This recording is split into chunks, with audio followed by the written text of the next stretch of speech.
Good morning. I welcome all of you, dear students, for day 2 of induction program.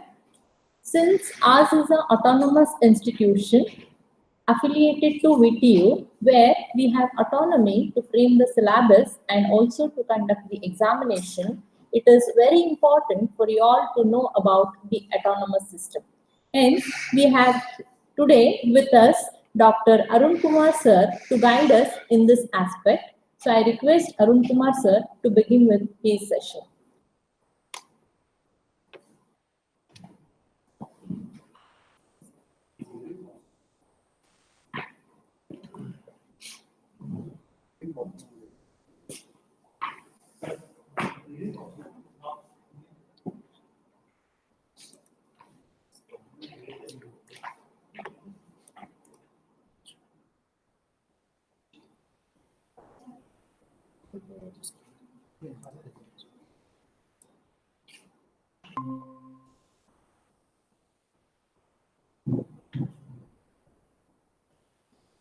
Good morning, dear students. I'm Arun Kumar, the controller of examinations, KLS GIT of Technology. And today I'll be talking about the autonomous system at KLS GIT. So, as you know that KLS GIT was established in 1979, and the institute is recognized by AICT New Delhi and UGC. The institute became autonomous in 2015, but it is an autonomous institution and affiliated to Vishweshwaraya Technological University, Belgaum. We offer 7 B programs, 1 architecture, 7 MTech, MBA and MCA programs. 5 B programs are accredited by NBA, and the institute is accredited by NAC with an A+.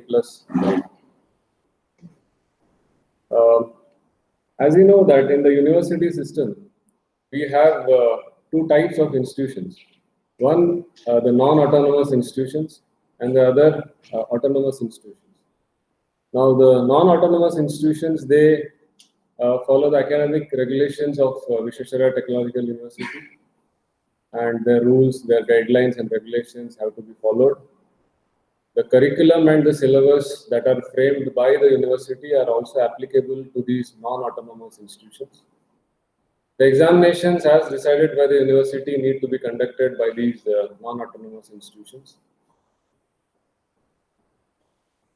GIT is an autonomous institution, so we have the flexibility to frame our own curriculum and design our own syllabus, but under the guidelines of the Vishweshwaraya Technological University. We can frame our own academic regulations, but they should be in tune with the university. So we will have to follow the VTU guidelines, but in the process we can have a certain amount of flexibility in our syllabus, curriculum and our academic regulations. So for providing an insight into all this, we have an academic council and a governing body which helps us to regulate all these, the curriculum, the syllabus and the academic regulation. As I told you, we have certain flexibility in modifying and changing the curriculum, which can be done on a yearly basis, but we do it once in 3 years, 3 or 4 years. And whatever syllabus or curriculum changes happen, they happen in tune with the industry requirements. The evaluation process is also designed by the college, and the evaluation is done by the college. So these are the certain amount of flexibilities that an autonomous institution has. Now coming to the types of courses which we will be going through. So there are 4 or 5 types of courses which will be going through in your 4 or 5 years of graduation. So you have these credit courses which are professional core courses, the laboratories, electives. Electives, you have the regular electives and the open electives. And then you have the mandatory non-credit courses. Now these courses do not have any credit, but they do have the CIE, that is the internal assessment, and the final exam, that is SWE, semester and examinations. So the full form of CIE is continuous internal evaluation, and SW is semester end examination. Now, there are certain skill enhancement courses wherein you will be dealing with certain branch related or program related certifications, which we call as professional certifications. And then there are IPR, cyber laws, Cambridge English. So these are all skill enhancement courses which you will be going through, and they have 1 credit. And then you have these audit courses which do not have any internal assessment or the final exams. It is only for knowledge, but you need to clear them. And then there are community involvement courses like NSS, Rotaract, NCC. These are activities in which you need to participate and get the certifications. So the 3 basic nomenclatures for the first year BE and even BR are the basic science courses called BS, engineering science courses ES, humanities and social science courses HS. Coming to the credit system, the college follows a choice-based credit system. So you can see the definition of a credit. Typically, the credit structure works like this. You have an LTP scheme, that is a lecture, tutorial, and practical. You can see that 1 hour of lecture per week per semester is equivalent to 1 credit. 2 hours of tutorial per week per semester is equivalent to 1 credit. And 2 hours of practical, that is laboratory sessions, per week per semester is 1 credit. And some practical sessions which are 3 hours per week per semester are 1.5 credits. Now, an example of this can be given by these 3 or 4 courses. You can see that the LTP structure for the first course is 400. So that means it has got 4 hours of lectures. So that translates to 4 credits, 1 credit each for 1 lecture hour. Then you can see the next example 320. So here you got 3 hours of lecture and 2 hours of tutorial. So altogether you get 4 credits because 1 hour of 2 hours credit and 3 hours of lecture is equivalent to 3 credits. So there are certain courses like mathematics which involve tutorials. So you have these kind of 320 courses. And then you have 003. So these are laboratory, wherein you have 3 hours of lab sessions per week and they amount to 1.5 credits. And then you have these 202 courses, which amount to 3 credits. And these are basically integrated courses wherein you have 2 hours of theory and 2 hours of lab. So this is a typical credit system that we follow. This is a scheme of teaching for BE. Now in BE, first year, we generally divide the branches into the physics cycle and the chemistry cycle. So what you see here is the syllabus or the scheme for the physics cycle. So you have mathematics, that is calculus and linear algebra, which is a 4 credit course. You have 5 contact hours per week, and you have 3 lecture hours and 2 tutorial hours. Then you have applied physics, which is a 4 credit course. It has got 4 lecture hours. Then you have got engineering mechanics, a 3 credit course, which has got 3 hours of lecture. Then you have got engineering graphics. It's a 3.5 credit course, and you have 2 lecture hours and 1 practical session of 3 hours. Then you have applied physics laboratory, 3 hours of lab, so it's a 1.5 credit course. Then you have the workshop and manufacturing practices. So it has got 1 theory session and 3 hours of lab session, so totaling around 2.5 credits. The 4 hours of contact hours per week, and then you have communicative English. Then you come to the chemistry cycle. In the chemistry cycle, you have the applied chemistry, which is a 4 credit course, 4 hours of lecture hours per week. Then you have basic electrical and electronics engineering, again a 4 credit course, which has got 4 hours of theory per week. Then problem solving with C, that is C programming, 4 credit course, 4 hours per week. Then you have got the applied chemistry lab, which is a 1.5 credit course having 3 hours of practical sessions per week. Then you have the C programming laboratory, 1.5 credit course, having 3 hours of lab session. And then you have the basic electrical and electronics lab. So this is the physics and chemistry cycle for B. For BR, you have the basic design and visual arts, which is a 10 credit course, and you have the model making, and then you have the building construction and materials 1, 5 credit course. Then you have the architectural graphics 1, which is a 3 credit course, structures 1, which is a 3 credit course, history of architecture 1, which is a 3 credit course, and communication skills 1 credit course. Now, if you see in all these 3 schemes, let it be BE or architecture, you do find the CIE and the SWE components.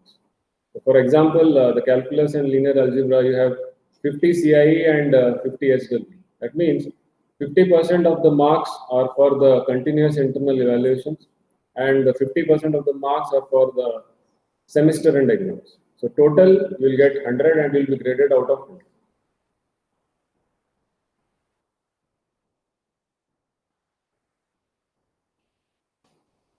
The academic activities, we basically run a 3-semester program, that is, it's a trimester system. So 2 semesters are the regular, odd, and the even semester, and the third one is a fast track or the supplementary semester. So the regular semester is of 19 weeks duration, including examination. The fast track semester is 8-week duration, including examinations. The minimum credits which a student has to register in a semester is limited to 16. The maximum credits that a student can register in a semester is 28. Evaluation, as I told you, you have CIE and SWE, continuous internal evaluation, and the semester and examinations. The CIE is conducted by the subject teacher all throughout the semester. And CIE includes your IA test, internal assessment test, assignments, problem solving, group discussion, quiz, seminar, course project, etc. So there are certain amount of marks fixed for each of these components, and all together form your CIE.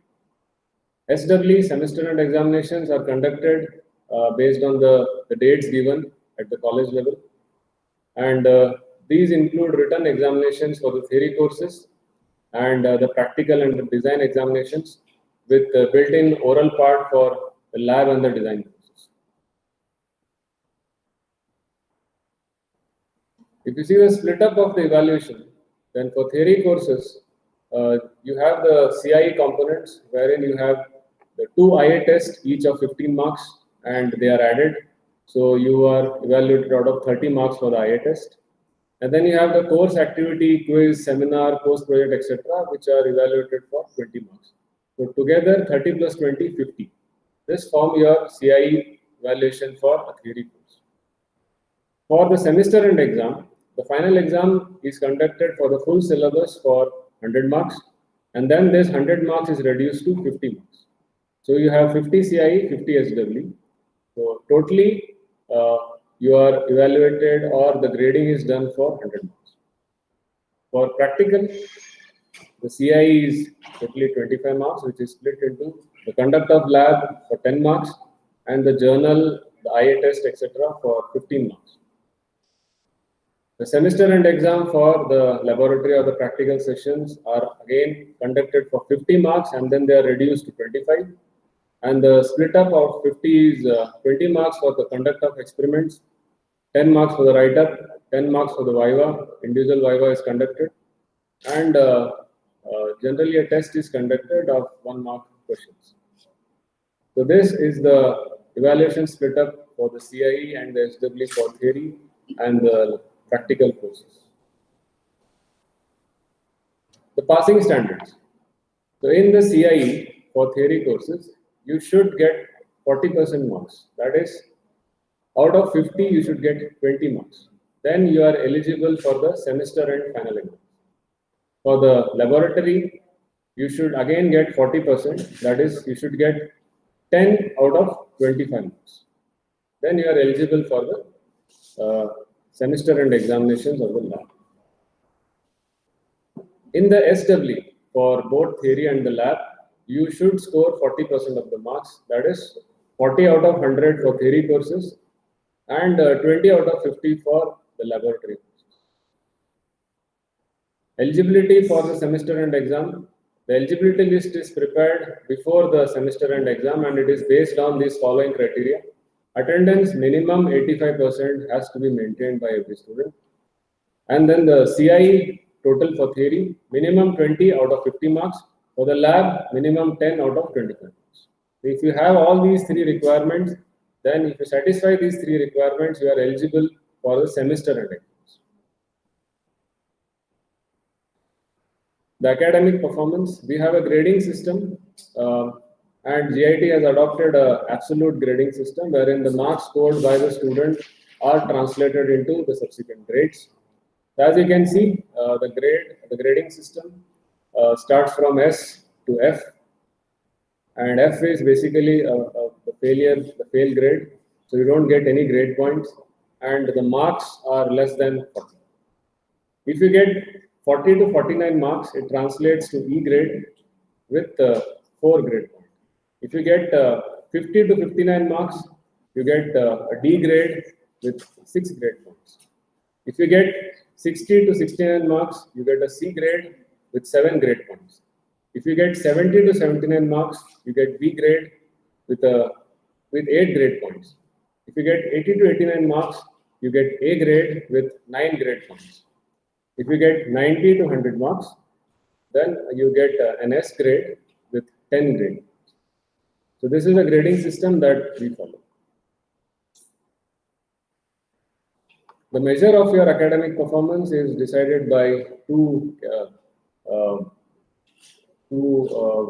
formula, that is the semester grade point average SGPA and the cumulative grade point average CGPA. The SGPA gives the measure of your semester performance and the CGPA gives the measure of your cumulative performance up to that particular semester. So if you see the SGPA, it's a summation of the course credits multiplied by the grade points for all the courses in that semester excluding transitional grades. I will be coming to what are these transitional grades.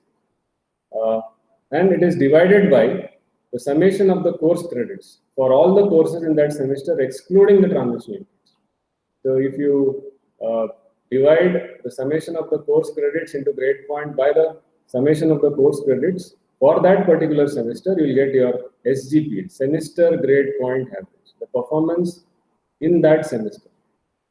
The CGPA, your cumulative grade point average, is the summation of the course credits into the grade points for all the courses excluding those with F and transitional grades until that semester. So it's a cumulative performance. Now here, the F grades are also to be excluded, not only in the numerator but also in the denominator. If you see the denominator, it is a summation of the course credits for all the courses excluding those with F and transitional grades until that semester. In a simple sense, SGPA considers all the courses that you have registered in that semester, whether you pass or fail in that.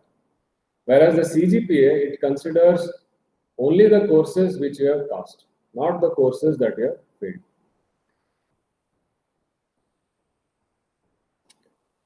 Based on the CGPA, the class is awarded. So if you get a CGPA of 7.75 or higher, then you get a first class with distinction. If you get a CGPA between 6.75 to 7.74, you get first class.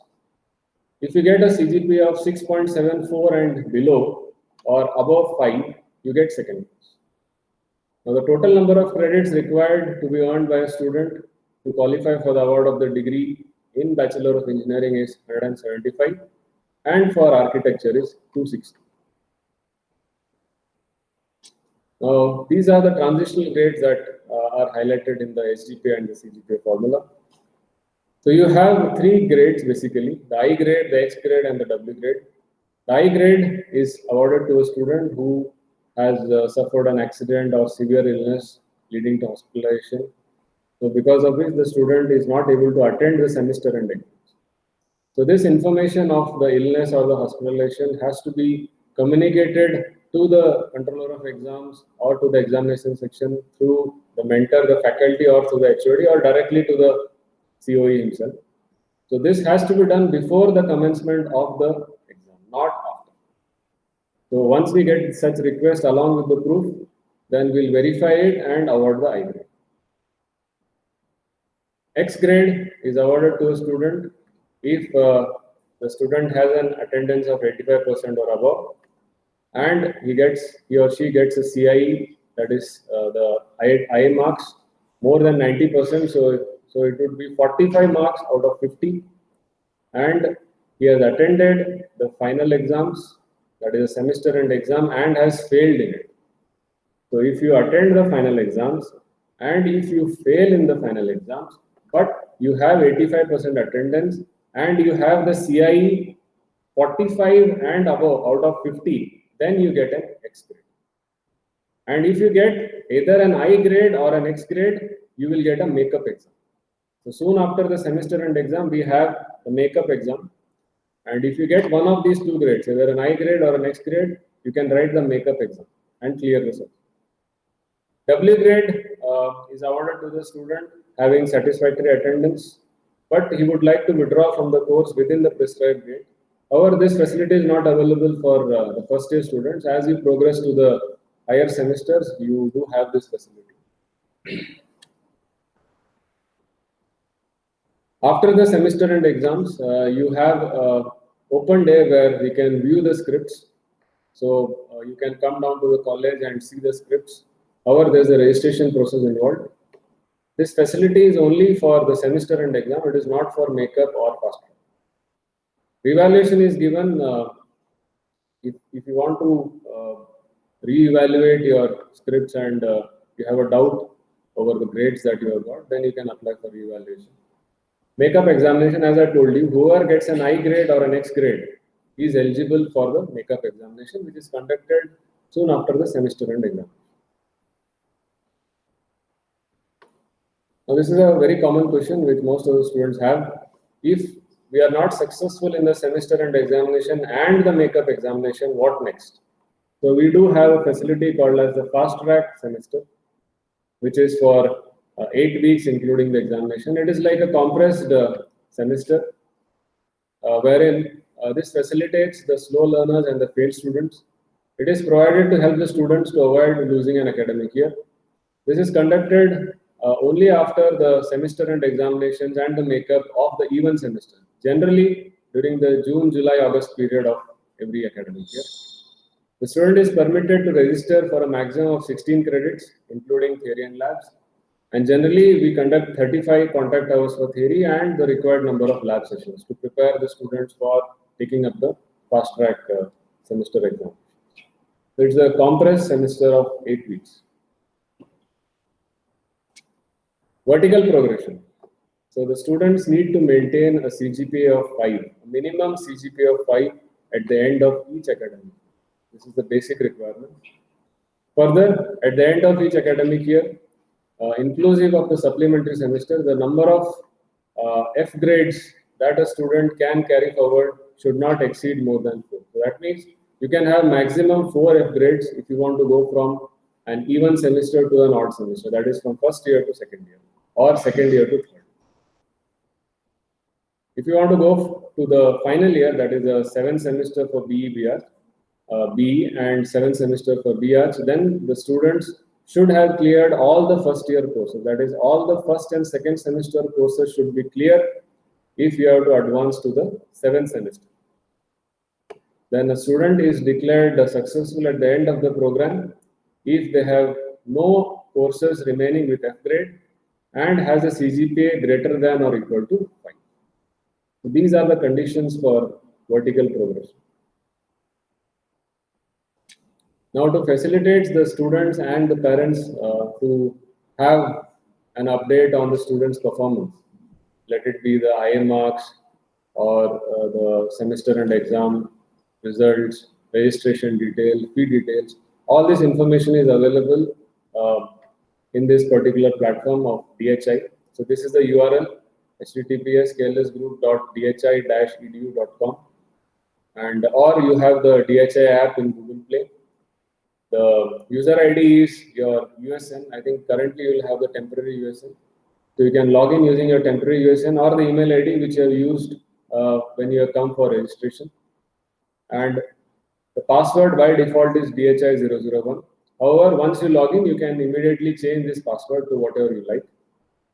So in this platform, you get information about your CIE marks, your IA test marks, quiz, assignment marks, and then your final exam results, then your registration data, the fees data. All this information can be accessed in this particular portal or app.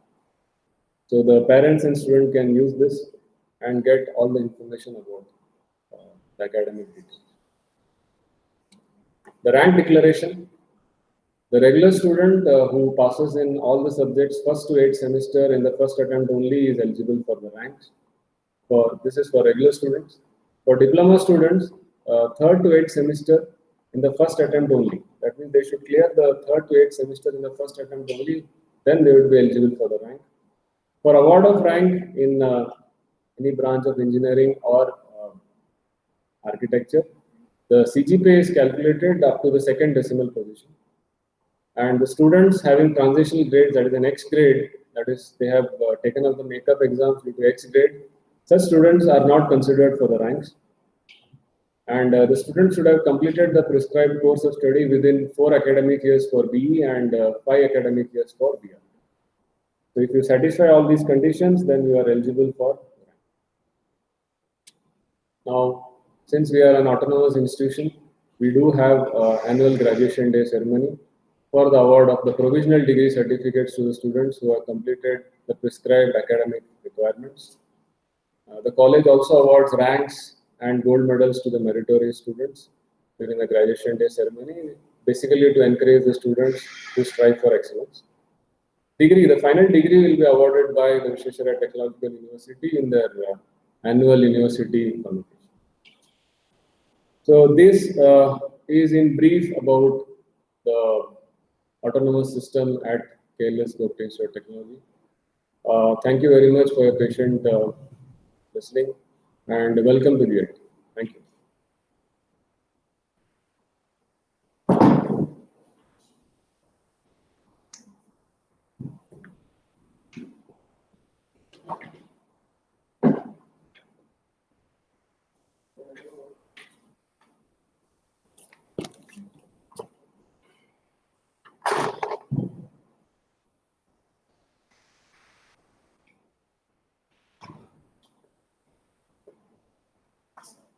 Thank you, sir, for your valuable inputs regarding the exams in autonomous system. We will begin with the next session very soon, where we are going to discuss about the facilities provided in the college. So we'll begin with the next session very soon.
Okay, students, as you are the part of GIT family now, you should be aware of the facilities provided by the institute. This session is to brief you about the facilities provided in the institutes. Firstly, I request Dr. M.M. Mert sir to highlight about the computer facilities for providing for the students. I request you to start the session, sir.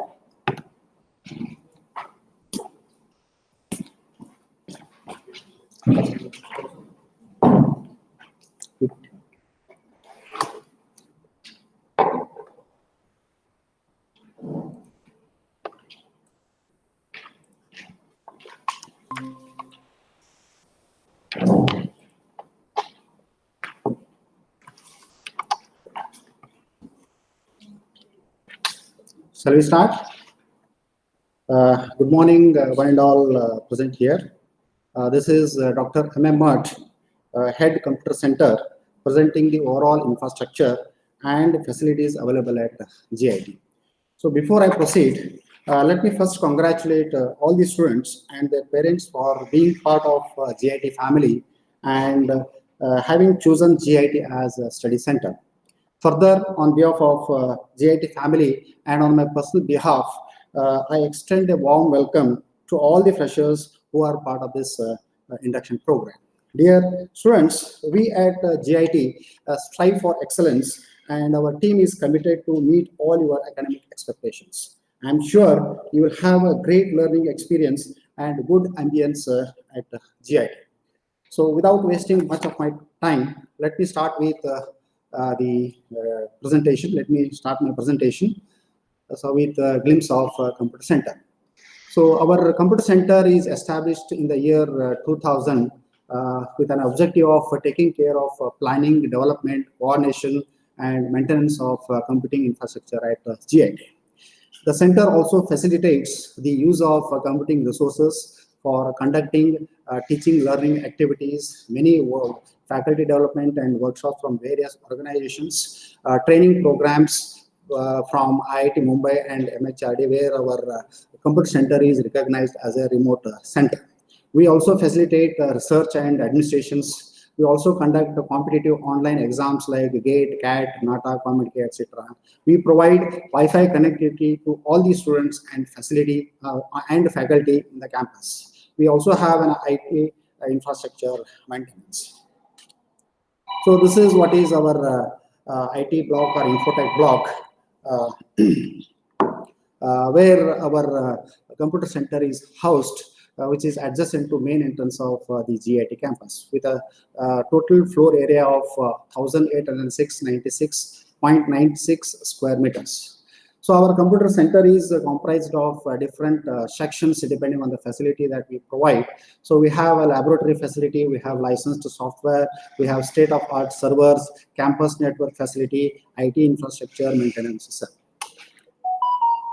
So as far as the laboratory facilities are concerned, our center is housed with 16 well-equipped, fully air-conditioned laboratories for comfortable environment to conduct the laboratory activities. So these are the list of laboratory details with system configurations, and we have till date we have invested around 873 lakhs rupees, and every year our management gives 1 crore project to update the laboratories, including the softwares. So these are the snapshots of the laboratories used by various departments. Lab number 1A, 1B, located at the ground floor of IT block, used by CS, IS, and MCS students. Similarly, Lab 4, Lab 5, located at first floor of IT block, used by CS, IS, and MCA. Similarly, lab number 9, first floor of IT block, used by computer science, information science, and MCA department. Similarly, lab number 10, second floor of IT block, lab number 11, second floor of IT block, used by computer science and CS, IS, and MCA students. So lab number 4, lab number 3, located at first floor and ground floor of IT block, okay, dedicated to electrical and electronics engineering and aeronautical engineering. Lab number 8, first floor of IT block. Lab number 6, first floor of IT block, used by civil engineering architecture branch students. Lab number 13 and lab number 14, first floor of IT main building and second floor of main building dedicated to electronics and communication engineering. Lab number 2 located at ground floor of IT block, and lab number 7 located at first floor of IT block used by mechanical engineering department. Lab number 12 and lab number 16 located at third floor of IT block and first floor of IT block used by first year students. So this is lab number 15, second floor of MBA block used by MBA department. So next, we have licensed softwares. There are two categories, system softwares and application softwares. So the institute has an academic alliance with Microsoft for the use of their various products like Windows operating system, server operating system, MS Office, Visual Studio, etc. The center is also equipped with open source operating systems like CentOS, Red Hat, Ubuntu, and Fedora for students project development. As far as application softwares are concerned, the institute has wide collection of licensed application softwares like MATLAB, FullSuite, AutoCAD, SketchUp, Photoshop, Lumion, ANSYS, etc. So yearly, we spend around 32 lakhs to renew these licensed softwares. So this is what is the list of application softwares with the number of licenses and the validity details. So next is about the state-of-art servers. We have around 11 major servers housed at GIT server room that provides digital services to all the systems spread over various departments, labs, faculties, students, parents, alumni, etc. over the network. Next is about the campus network facility. Networking is all about connecting people with ideas and opportunities, and we at GIT always strive to update the network infrastructure. So we have developed our own network infrastructure, GIT intranet, with high-end brocade network switches and advanced ubiquity Wi-Fi access points to cater the IT needs in the campus. Recently, we upgraded our physical optical fiber backbone network at a cost of 44 lakhs. So this is what is our internal network infrastructure. So around 1100 plus branded systems are configured with the latest hardware and software, and all are networked. All buildings in the campus are backboned with optical fiber networking with a speed of 1 Gbps internet connectivity. It also covers the wired and Wi-Fi connectivity, CC videos, CCTV, video streaming, etc. We have two internet service providers, Railtel and BSNL. They give us the internet bandwidth that is spread across the campus over 16 well-equipped laboratories. So yearly we spend around 35.5 lakhs to subscribe the internet bandwidth of 500 Mbps from these internet service providers. Campus also has Sophos firewall threat management system, which is installed and configured to protect intranet and servers from potential attacks. We also have a major servers like web server, authentication server, licenses server, lab servers, etc. are hosted on state-of-art high-end servers. Wi-Fi zone is also spread across the entire campus with a speed of 600 Mbps, which is divided. Next is about the IT infrastructure maintenance cell. Computer Center has a dedicated and well-equipped cell for in-house repair and maintenance of computers, peripherals, and all other IT infrastructure at GIT. We have 23 well-trained and skilled staff members as backbone to maintain our IT infrastructure at GIT. We also assist, provide the consultancy to our sister concern institutions for setting up and developing a computing and infrastructure at GIT. So with this, I come to an end of the presentation. If there are any issues related to IT infrastructure, you can contact me. My details are here. My email ID is cc@git.edu. My mobile number is 9945001309. Landline is 0831 2498 520. So with this, I conclude. Before I conclude, I hope that this corona issue will be resolved, and we are eager to see you at GIT campus. Thank you very much.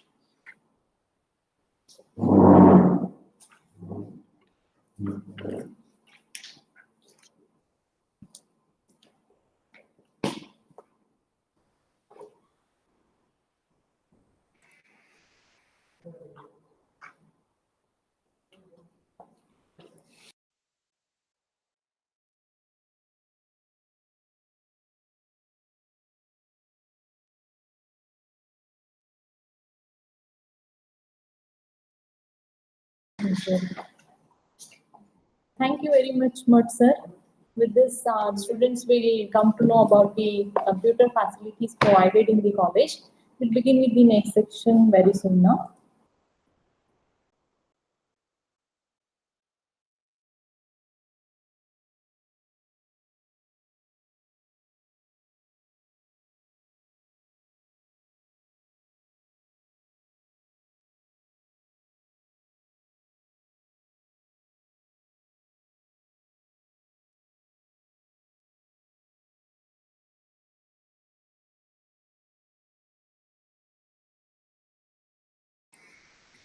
We'll begin with the next session within very few seconds. Please, students, wait there.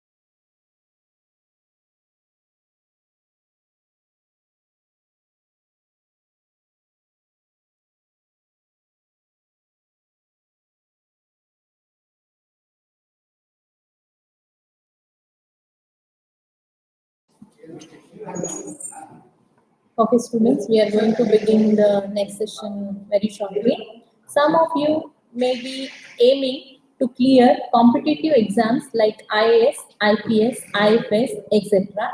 So in our institute, we provide you platform to help you in this aspect. So now I request Dr. Gingine sir to guide you in this regard about GFACE for competitive exams in the institute. I request you to take over, sir.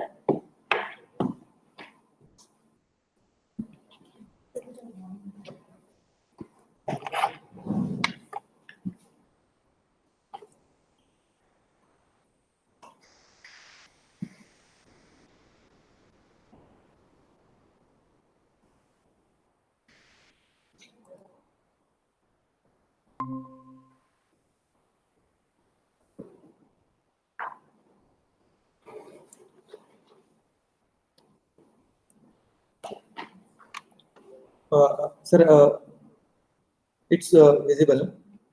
Okay. Oh, very good morning to all the students and their parents and their friends who are online with us right now. First of all, I welcome you to GIT, as famously known in North Karnataka. I think you are one of the luckiest students in this North Karnataka or even in Karnataka state. Some of you may be from outside this Karnataka. So to get admission in this well-known and reputed institute in Belgavi. So today's session, as it says, it's for the students who are willing to give competitive examinations, and maybe after the engineering, they are planning to join the government services, civil services, or engineering services. For that matter, it may be like your big companies like Indian Oil, Bharat Petroleum, ISRO, everything. So all these big companies have some exams to give. So you have to be prepared for that. So this is the so in GIT. So this is the logo of GFACE. So you can see the logo. So the G and F is hidden inside it. So it's GFACE. Okay, so it's GIT Forum for Aspirants of Competitive Examinations. So this was a forum started in GIT for the students to like be together, come together, and you can prepare for these exams. So just to tell you something about this, so it's an active and elite forum which is run by the students. So I repeat, it's run by the students who are highly motivated to join the civil services and engineering services of our country. This forum is the brainchild of our beloved principal, Dr. J.K. Kittur. You might have seen him yesterday. So basically, this was the idea from him. And it was inaugurated in our institute in this very year, 2020. And I am the faculty coordinator, Dr. Vikas Ingine. I am basically from Civil Engineering Department. So basically, this forum works to inculcate the leadership qualities, sense of responsibility, and unity towards the society and dedication and determination towards team building process. So these are the basic qualities of leadership. So we are not going to train you exactly into this, but we will arrange such activities so that students will automatically get inculcated these qualities into them. So we don't have to do special things for them. Just by routine work, apart from your studies, if you do activities in this forum, so these properties will automatically come into you, and which will basically help in the interview. So if you know the system of this, so first round is the written exams. So where it depends on your ability to study and give the exam. But when it comes to the second round, which is the interview round, there students lack this type of qualities, and this type of qualities should be inculcated into them right from the beginning. It's not that for just before the interview, 2 days, 3 days, 1 month you prepare and go for the interview. So this is a dedicated and continuous effort which has to be done for this in 4 years of engineering. Okay. So as you can see, we have some student coordinators working on this. So they are from various departments. Even there are some students are missing over here, but we have students from all the departments. They will be our seniors, and even if you join in the first year, you can also work as a coordinator in this forum. So we have Arul from mechanical, Ankita from aeronautical, Amruta from computer science, Karthik from electronics. We have Abhishek from civil. We have Suraj Kumar. There are many other students working on this. So we'll come to them later. And these are the faculty. I'm the faculty coordinator, as you can see, in Vikas. Work commonly all the clubs and forums. They work commonly under Dean Student Affairs, which is Professor Satish Deshpande. And overall, we are headed and guided by our principal, Dr. Kitu. So this was inaugurated last, like a few months back, and for that inauguration, we had 3 students of our institute, of our, which are alumni. So they are like 6, 7 years passed out back, and you can see. So first was Jagadish Adhari. He's from Gopte College of Commerce, but under same KLS society. Next, we had Anand Kalagi. So he secured a rank of 446 in this UPSC examination. The exam was conducted last year, and the results were out in like few months back. And another ranking we had from Gajanan Bale. So he secured a rank of 663, all AI means all India ranking. And also I think they got posted. One got posted in IPS, another got posted in Indian Postal Service (IPOS). And it was governed the inauguration by our chairman of Government Council, M.R. Kulkarni sir. So and next to it, you can see some slide screenshots of the event at that time. So it was a session for around 2 hours, and our students got to interact with these alumni who are successful students in this examination. So it went for 2 hours, and students were completely involved in asking the questions. They got a lot of guidance, and few students also started preparing after that. And whenever you approach, they are always there to help us. So the scope of this GFAS, once you like, it will basically it's created for the career guidance among competitive examinations. See what happens in your engineering. You may have a lot of friends which have aimed for different other companies or private, social. Some may plan for foreign, MS or MTech, but very few students will plan for these competitive examinations. And what happens during engineering? Those students, if they are not together, you will get lost into your other interest and you will get distracted. So this forum will keep this all like-minded people together. So we have created this forum, some groups, so you can come together, do activities weekly, monthly. So this competitive examinations will be there in your thoughts always. You will not forget about it, and you will keep on preparing continuously. And some students might not know what is UPSC, KPSC, or GATE for that instance. So will try to tell you about this examination. So this is not a platform to tell you in detail about that. I'm just going to introduce about this forum. So slowly, once you join this forum and once you come to the college or even online when we do activities, you'll come to know in detail about this different type of examinations. We also provide encouragement for the achievers. So some students already passed some exams, so we try to motivate them, and we maintain a database. So right from the alumni who has cleared before, and those are preparing right now. So all students list we have, so you can it's easy to contact them for any doubts or getting any materials, notes for that purpose. And in the scope also includes like conducting some activities which will helpful for you. For example, one of the interesting activities to go to the collector or the police commissioner and take the interviews. So like faculty, as a faculty coordinator, I don't get involved in this. Students themselves go to them and they'll take the interviews So this is a good exposure for them. So this is some of you might have this question like, why join this forum? So what benefits or what you will get in this forum? So as I told you, it provides a platform that like-minded students, so you will not get distracted in some friends who are like busy in some other waste activities. So you'll be together with some students, so your friend circle will be good. And secondly, your library. So it's well equipped with all the necessary books and journals. So next session I think will be from the librarian. She will tell you what are the books we have. So we also have books for this. So you don't have to buy separate books and spend money on that. We'll have sessions with alumni, those who have cleared the exams, so that will be helpful for you. And this is the thing where you have to coordinate. So it's not that you just come and sit and talk to them. You yourself will coordinate, talk, call them, invite them, and do all the organization. Some students will keep on sharing some information about the examination pattern. So you may read some books where some patterns are there, but like every year some patterns keep on changing. So some students will always keep you updated on this. So for this exam, this pattern has changed. So prepare accordingly. This subject has been added. This has been removed. So these all things will be taken care of. We have good faculty coordinators, not just me. From every department, you will have some coordinators who can help you in, like technically or getting some help from the outside. So getting some contacts, writing letters, this all type of documentation work also we can help you in this. And in this G phase, we have two groups. First is non-technical and second is technical. That means some students are purely focused on non-technical. For example, UPSC, KPSC and all. So there we don't have any engineering, we don't require any engineering knowledge for that. So for such students, we have non-technical group. So we have separate discussions, separate activities for them. And second group is for technical. So only for those who are good in technical and want to achieve their career in this technical or engineering field. So for them also we have a separate group. So if you come to the non-technical exams, for students like you might have heard from your childhood becoming a collector, commissioner, IPS, IAS, IFS, foreign, whatever. So these all comes under non-technical examination. So if at center level it is conducted by UPSC, most of you might be known. If you don't know, you please note it down in your book somewhere right now, and you can Google it later. What is this and what are the jobs you'll get under that? And KPSC's organization conducts exams in Karnataka. So only for Karnataka students. If you are from other states, you'll have if you're from Maharashtra, you'll have MPSC. So every state also has their own. So that's something like to tell you in short, when we have at central level and when we have at state level. So both the jobs you can apply.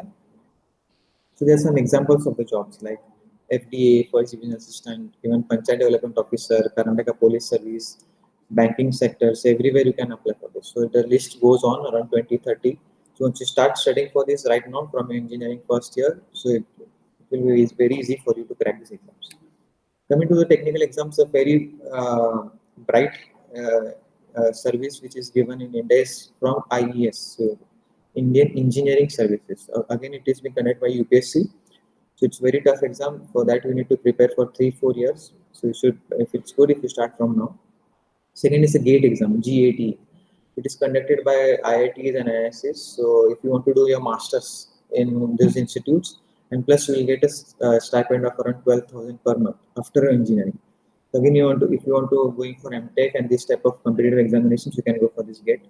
SSC Junior Short Service or Staff Selection Service is also there. You can go for that. And some entrance exams like for CAT, for MD, if you want to go for some any other examinations, also you can you'll get some motivation or guidance in this tour. So just to, because this is the beginning for you, so some approach for you during your 4 years of engineering. So what you should do, and even some parents are listening to this, your students or your boy or girl, how he should spend his life in engineering if he wants to focus for this. So first thing is to visit the website regularly. So all these exams will have some different websites. So you should keep on visiting them regularly. See what are the updates, what are the dates coming up. Gather detailed knowledge about the post. For example, I'm interested for IAS, I'm interested for IPS, police or KS, whatever, forest, bank, commerce, industry, wherever. So you should gather knowledge about it in detail. So what actually the service is, where you will be posted, how much will be the salary, so all these things. What will be your job profile, what work exactly will you do there. Thirdly, you have to check the eligibility criteria. Some of the students, what happens, for some exams, the age limit is very less, 22, 23. So by the time you know about this thing, the age has been, you have passed that age. So it's better to know the criteria for these things. So, and also the physical and medical standards. So don't worry about this physical and medical standards. It's not that rugged or not that rough. So it's very light, so anyone can have that physical and medical standards. The main important thing is the eligibility criteria. You should know for what exam, what is the age and last age to apply.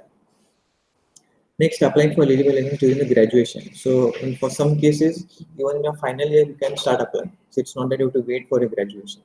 So right from the final year, when you're in your fifth, sixth, seventh semester, you can apply for this and you can give the exam before engineering. So right after you graduate and if you pass, you can join the service directly.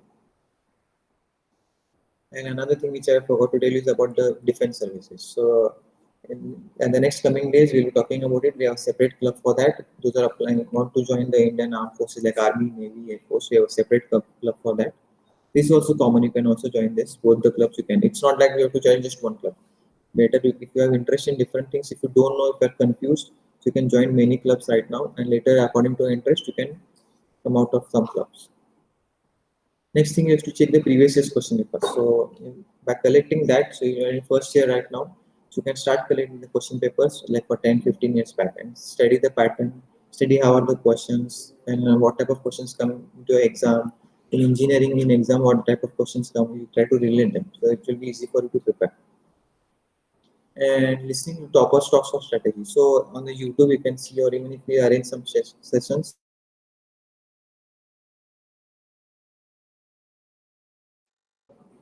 it talks once in a week or month. Just try to listen to them, and we'll also arrange here in our institute. It's always better to listen to the experiences from your seniors or from those who have successfully cracked the exam. Regarding the newspapers, most of the students right now don't read newspaper or magazines. So in library, we have that facility. We can make use of it. Reading NCRT books. So it's a different board. You have Karnataka State Board, Central Board, and all. So NCRT also a national level board. So their books are very good for reading, and most of the questions come from those books. And you have to follow, as I told you, to follow some free platforms on like YouTube, Unacademy app, GK2D, GradeUp app. There are a lot of apps and blogs there online. You have to always keep following them during these 4 years. And if you are aiming for some exams which there are physical tests involved, so also we have a good ground facility here, and all you can do is exercise and prepare for those physical tests which are required for some exams. This last point is very important, which is writing essay. So you might have written essay in your school and maybe in your PUC, but henceforth you're not expected to write such kind of things. But for such exams, it's very common to have that essay. So of 150 words, 2, 3 pages, 4 pages, you should be able to write on your own. So you should be able to put your thoughts onto the paper. That is very important, and that in order. So coming to the end, so the important thing here is this membership for this forum is free. It's open to all the students, all the branches, all the semesters, anyone can join. The link which is given in the red, so if you have a pen, pencil, just write it down as it is, git.edu/gphase-membership. So you write it down, later you go to your Chrome or any browser, internet browser, or even Google, you type it, you'll be directed to the GFACE website of our institute. So there we have given links of Telegram app. So as the number of these students is very huge, so WhatsApp cannot accommodate this number of students. So we have created the groups on the Telegram app. So as I said, we have created 4 groups. So the first group is for non-technical. Those are not interested in technical and they're interested in civil services like IAS, IPS, collector, commissioner. These all type of things. So we have one separate group for them. Then another 3 groups we have are branch related or domain related. So first group is for civil and architecture. Second is for mechanical and aeronautical. And third is for the circuit branches like for electronics, computer science, IT, this type of. So separate groups are there. You can join your groups accordingly. So I repeat, you take down this link. So you can go there and you can join the group right now. It's free. You don't have to pay anything. So coming to this is a thank you for your attention. So here we have some links given. So you can follow that Instagram. We also have a page on Facebook. If you want to see the GIT website, into that also we have a web page for us. And as I said, if you have to join, you have to go to that membership page and you have to click the appropriate link and you will be directed to the Telegram app. If you have any doubts, you want to contact us by mail. So also we have given the mail ID. So with this, we stop here. So we hope I'll meet you soon. Thank you.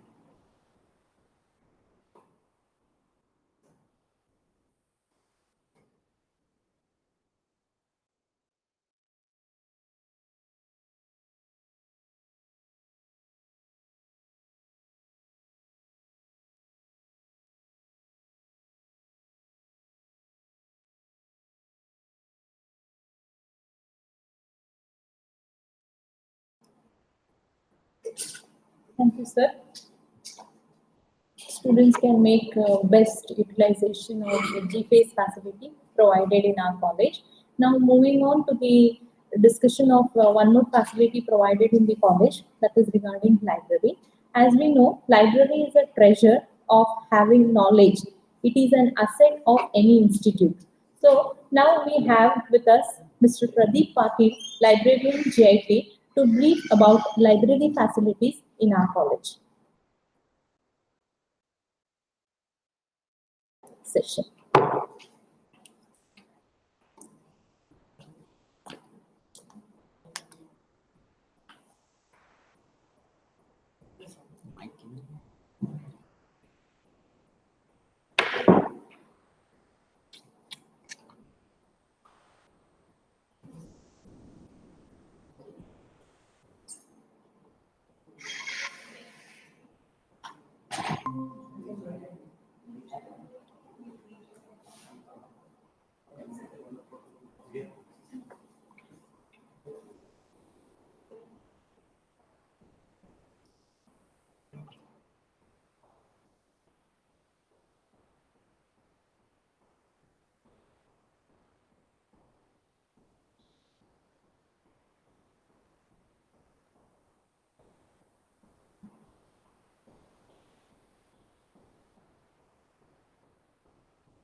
Namaskar. Very good morning to one and all who are present there for this online session. Today we are presenting the online library induction program for the academic year 2021. So before starting this session, I would like to congratulate all of you for completing your BUC and CET with good rankings. You got admission to a prestigious college, KLS GIT. So during your course of time at KLS GIT, we as a library will be a part of your study.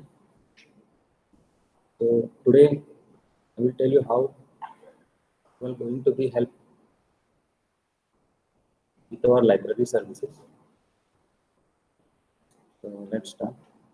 Since you are a fresher and new to our college, so there might be questions like how, what, where, and when I can access the library resource. So let's start. What is required to access the library? So first, you need to take the membership of the library. So who can be the member of the library? See, we have different kinds of memberships. We have staff membership, we have student membership, and other memberships. So since we are concentrating more today on student membership, we have different kinds of students, like research scholars, UG students, PG students. So as today's function is for UG students, we concentrate on this. So for UG students, we require documents like fee receipt, ID card. We have to submit a photocopy at the circulation counter, then we'll activate your library account. So once your account is activated, you are ready to access the library and its resources. So once your account is activated, when to come for the library?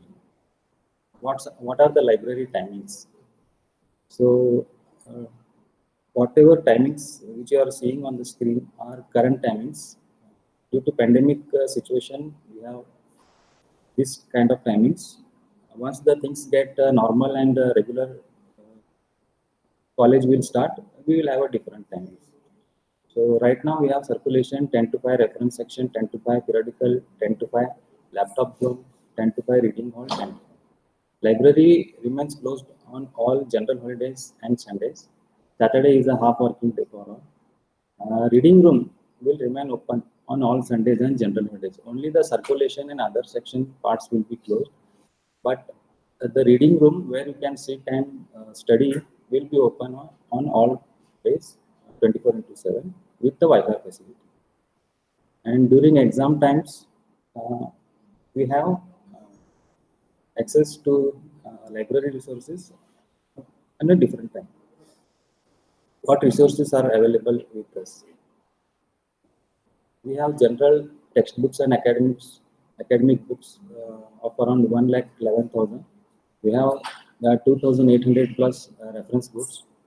We have 4,200 plus competitive exams and self-help books for your career progression. Competitive exams like NDA, SSP, like GATE, for all that books. We have 2,000 plus Kannada general books. We have more than 10,000 e-books, 8,500 plus e-journals. We have 100 plus print journals and magazines, which you can come and read at our periodical section. We don't issue this to the students to take them at home. We have 1,000 plus CDs.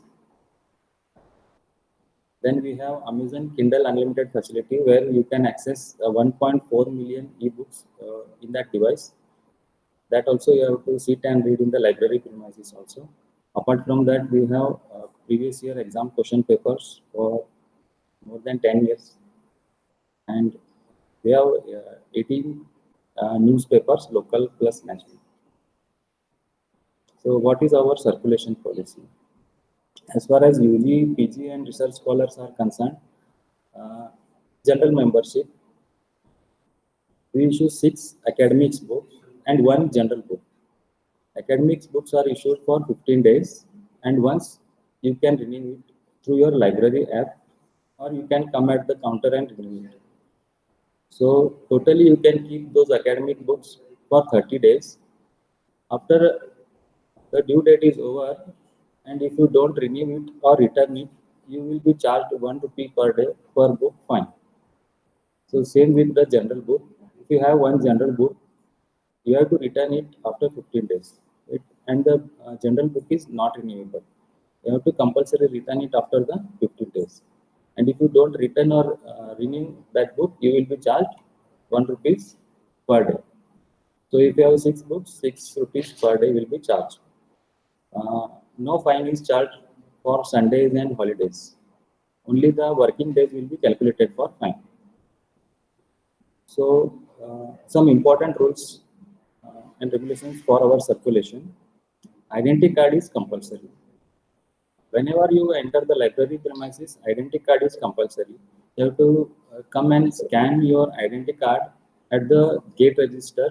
Security will guide you to the online gate register kiosk, which is kept at the entrance. So you have to scan your ID card, then only you will be entered into the library and you will get the books. Second, identity card is not transferable. The person who has come for issue of books should be his identity card only. You can't bring your friend's ID card or someone else's. So the person whose identity card is there, he has to be present there. And the student is responsible for the book borrowed on his or her card. So he is responsible for his books borrowed on his card. The student has to check the condition of books while borrowing. So this is very important. So while borrowing books only you have to check the condition of the books, because at the time of return if you say, sir, the book was already teared or was not in a good condition, so we will not accept that, we will charge fine for that. So we don't issue worn or torn out books. So if it's in good condition, then only you have to borrow it. Absence from the college will not be excuse for delay in return of books. So whatever as per rules are there, you have to return those books in time only. Except some medical emergencies, we can help.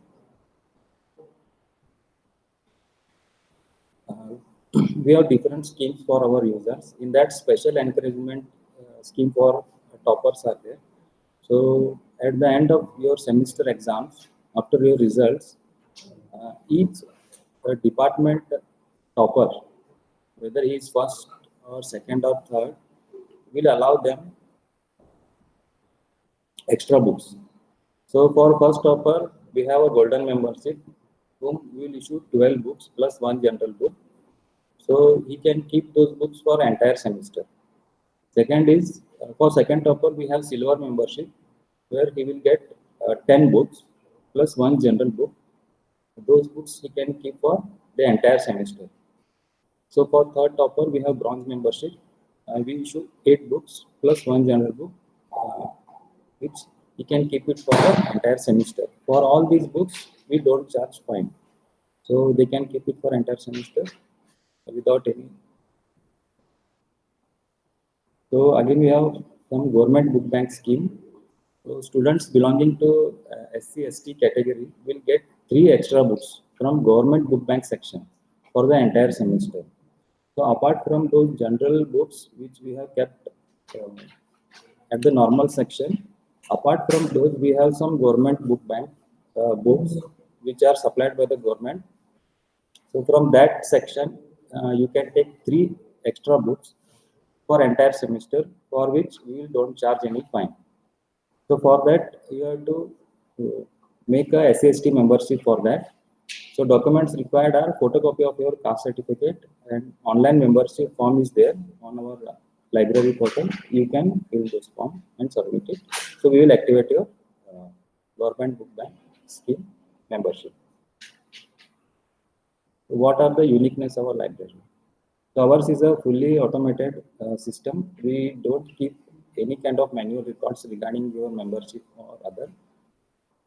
Other than our basic accession register, we don't have any manual records. We have smart reading zone. In that, we have around 12 Amazon Kindle devices where you can access 1.4 million ebooks. Second is laptop zone, where you can use your laptop. Special reading room for girls. We have a special reading room for girls at our library. Then CCTV surveillance, special encouragement scheme for toppers, library mobile app. We have our own library app wherein you can renew yourself whatever the books are issued to you, and you can pay your library fine online from that app. So you will get a push notifications for new arrivals and transactions. Whatever transactions you do, either you return or renew or borrow the books, you will get a push notification for that. So we have online in-out system. We have takeaway drives. Usually, what other libraries do, the old magazines and registers, they put or give it to the scrap or ready. What we do is we keep all those magazines and journals in a basket and conduct a takeaway drive wherein any person can come and pick any magazine of his choice and interest and take it away. User orientation program we conduct on our e-resources. We have membership of Delnet and VTU consortia. So regarding Delnet and VTU consortia, we'll tell you in our user awareness program. So right now you don't require this VTU and Delnet, no problem. So this is our library app icon or logo. You can see. It's available on Google Play. You can download from it. This is in the third picture. You can see it's a user interface wherein you can put your USN and password and you can log in, or you can just scan your ID card for login. After logging into it, you will get this kind of screen. So wherein you can get an options like change password, read and view, share, log out. And at the left side, you'll get library information, currently book issued, your reading history, your fine, book suggestion you can do, or you can search a book. Like that. So this is how you can see the book issued to a student. This is how it looks. And the second screen you can see it's showing fine, wherein you are getting a pay option. From there you can pay your fine online. So how to check availability of books? You can go to our library OPAC, It is library.git.edu, and you will get a search toolbar there. You can search by title or by author or any keyword, so that the book is available in the library or not will come to know. So here, after logging into your account through OPAC, this is how you get your interface. So you can check there, you find your summary, your personal details. You can change your password, your reading history, and many other things. What to remember?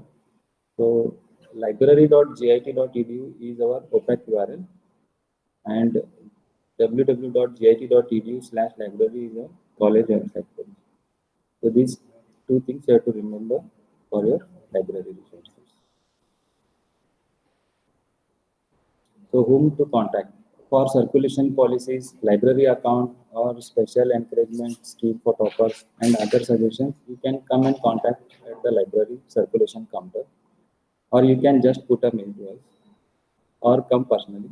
And for e-resources, library app, online payment, OPAC, you can contact librarian, or just put a mail to librarian@git.in.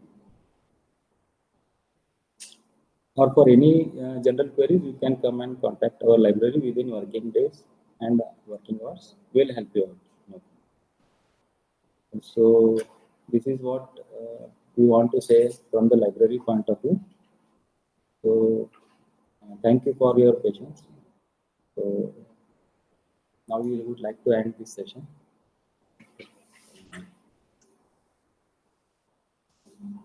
Okay, thank you.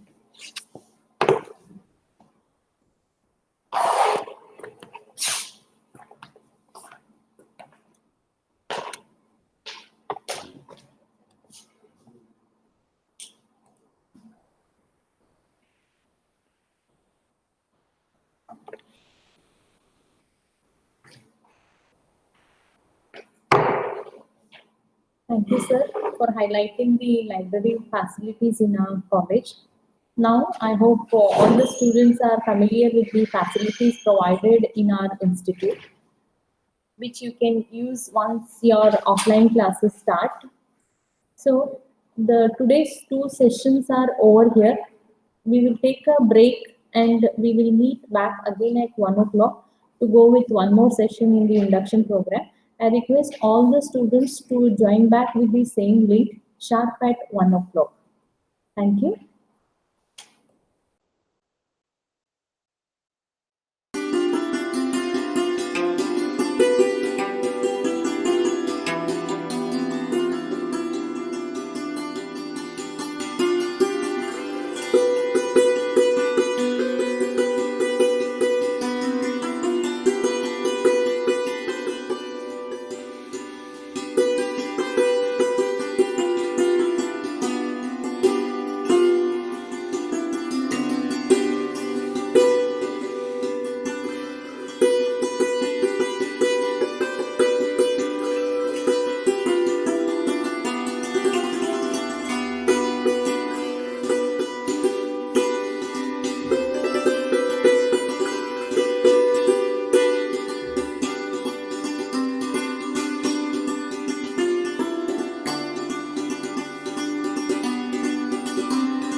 Good afternoon, dear students. We'll start with afternoon session of second day of induction program. Dalai Lama had said, in order to lead a meaningful life, you need to cherish others, pay attention to human values, and try to cultivate inner peace. The session is all about universal human values, which play an important role in the life of human at various stages, including education and career. Now, Professor Purva Adhyapak Madam will brief you about Universal Human Value Cell at GIT, and Professor H.G. Kulkarni Sir will give presentation on Universal Human Values. Now, I request Madam to start with the session.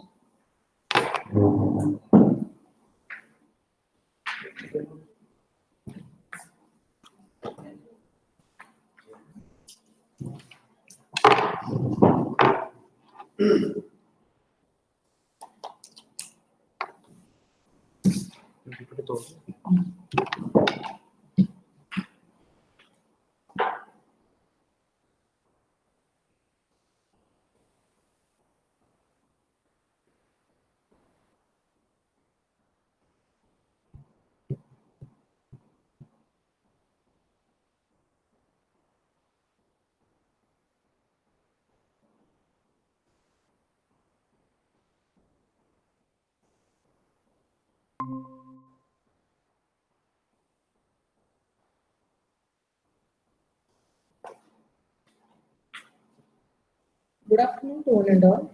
I am Professor Purva Adhyapak, Department of Mathematics and Coordinator of Universal Human Values, GIT. Will be briefing you about the UHV cell in our KLS GIT. Universal human values in education. Every human being wants to live with continuous fulfillment as an individual and wants to participate in their family, society, and the entire nature for a conducive environment for the fulfillment of others. Education expected to facilitate the realization of these aspirations by helping the students to develop a holistic perspective of the harmony and developing the right skills for living in harmony. Incorporating universal human values in education, the objectives of this are to help the students appreciate the essential and complementation between values and skills to ensure sustained happiness and prosperity, which are the core aspirations of all human beings. To facilitate the development of a holistic perspective among students towards life and profession, as well as towards happiness and prosperity based on correct understanding of the human reality and the rest of existence. Such a holistic perspective forms the basis of universal human values and movement towards value-based living in a natural way.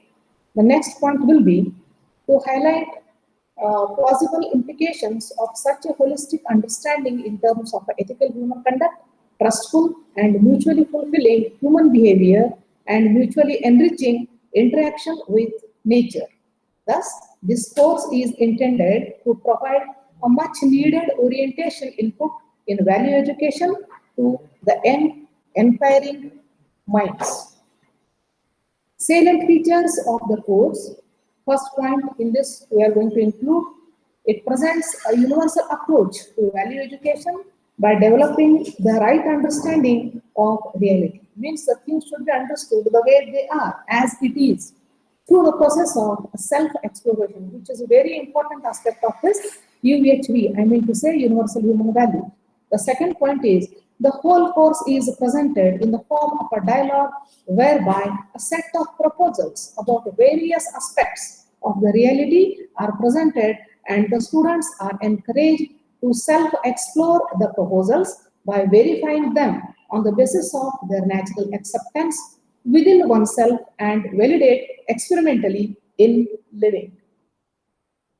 The third and the most important part, what the student should understand properly is the prime focus throughout the course is towards affecting a qualitative transformation in the life of the student rather than just a transform of information, which is not going to help us for a life.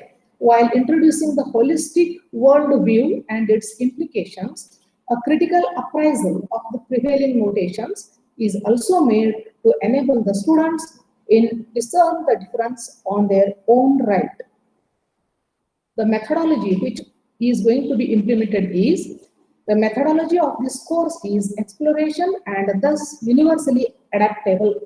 It involves a systematic and rational study of human being with the rest of the existence. It is a process of self-investigation and self-exploration. These two words are very, very important.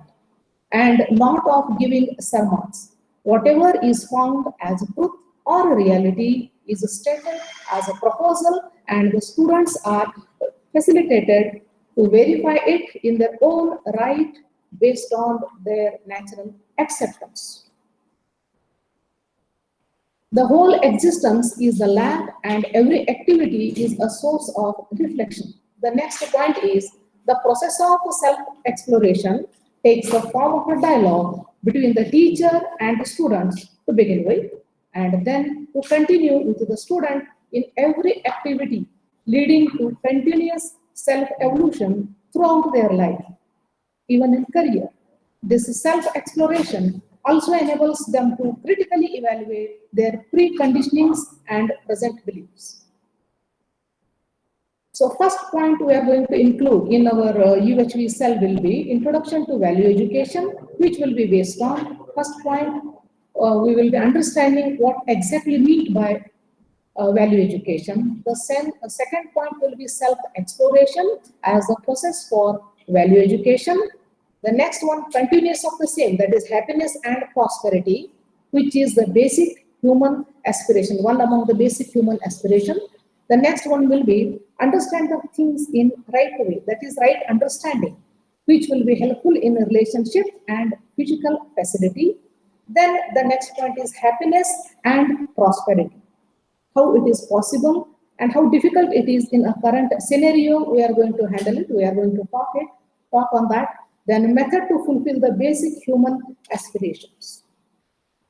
So the expected outcome out of this first session or the first lecture, what we are going to conduct for the students will be, the students start exploring themselves, get comfortable with each other and even with the teacher. They start appreciating the need and the relevance for the course. The students start finding that technical education without study of human values can generate more problems than solutions. The next outcome, expected outcome is, they also start feeling that lack of understanding of human values is the root cause for most of the present day problems. And a sustainable solution could emerge only through understanding of value-based living. Any solution brought out through fear, temptation, or dogma will not be sustainable. Second point on which we are going to highlight will be harmony in the human being. This will include understanding human beings as a coexistence of the self and the body. The second point we are going to highlight will be distinguishing between the needs of the self and the body. The next one is the body as an instrument of the self. The next one is understanding harmony in the self, then harmony of the self with the body, and next one will be programmed to ensure self-regulation and health, which are very, very important. The outcome will be, expected outcome will be, the students are able to see that all physical facility they are required for a limited time in a limited quantity. This is very, very important. Whatever we want, it has some limit. Also, they are able to see that in case of feelings, they want continuity of the naturally acceptable feelings, and they do not want feelings which are not naturally acceptable even for a single moment. The students are able to list down activities related to proper upkeep of the body and practice them in their daily routine. The next one is harmony in the family and society. Again, this is going to be the core part of our UHV cell, which will be including harmony in the family, that is the basic unit of human interaction. The next one will be values in human-to-human relationship. Next one is a trust, which is the foundational value in almost all the relationships.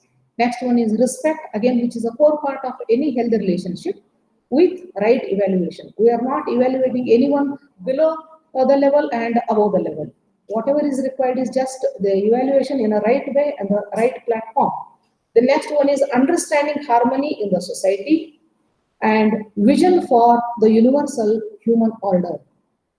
The expected outcome will be the students are able to note that the natural acceptance, that is nothing but the intention, is always for living in harmony of everyone. Only completeness is lacking.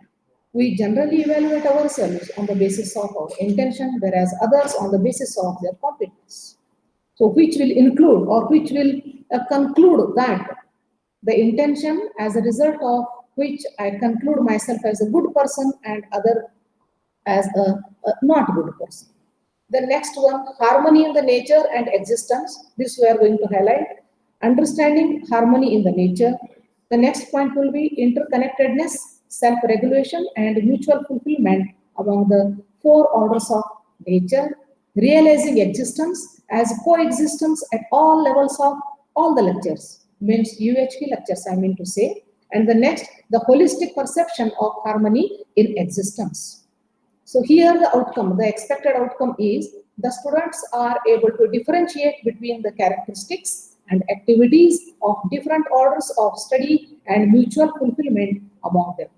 The next expected outcome is the students feel confident that they can understand the whole existence. Nothing is mystery in this existence, which we have to remember.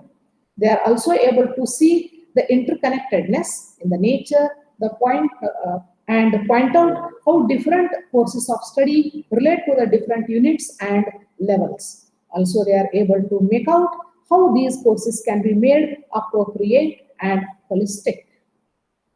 The last point which are going to include for this academic in this UHP cell will be the natural acceptance of human values, which will be the part of the implications of holistic understanding. The next point will be a definiteness, that is ethical human conduct, a basis for humanistic education, humanistic constitution and universal human order, competence in professional ethics, and holistic technologies, production systems and management models.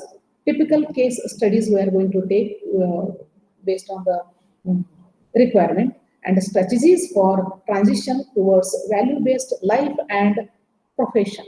Here the expected outcome will be the students are able to present sustainable solutions to the problems of the society and nature. They are also able to see that these solutions are participative and draw roadmaps to achieve them. The students are able to grasp the right utilization of their knowledge in their streams of technology, engineering, management, any other area of the study to ensure mutual fulfillment. One example I have chosen, mutually enriching production system with rest of nature. The students will be able to sincerely evaluate the course and share with their friends. They are also able to suggest measures to make the course more effective and relevant. They are also able to make use of their understanding in the course for happy and prosperous family and even the society.